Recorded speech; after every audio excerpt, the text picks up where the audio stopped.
Hey, to change your profile picture on the WhatsApp, first of all, you will have to click on the three dots in the right upper corner and open the settings. From here, click right here and click on this photo. And now, as you can see, you can pick your photo from the gallery. You can take your photos with the camera, or you can use the avatars. So for example, if you want to take the photo right now, click on the camera, accept these permissions, and now just accept any permission. Take the photo. For example, I'm gonna turn on the selfie camera. Now when the photo was taken, you have to click here, and then you can adjust the size of this photo. Let's say that I want to get to this part, and then I have to click done.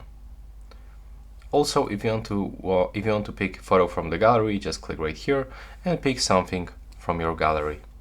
If you want to create the avatar, you can also do this by using these presets.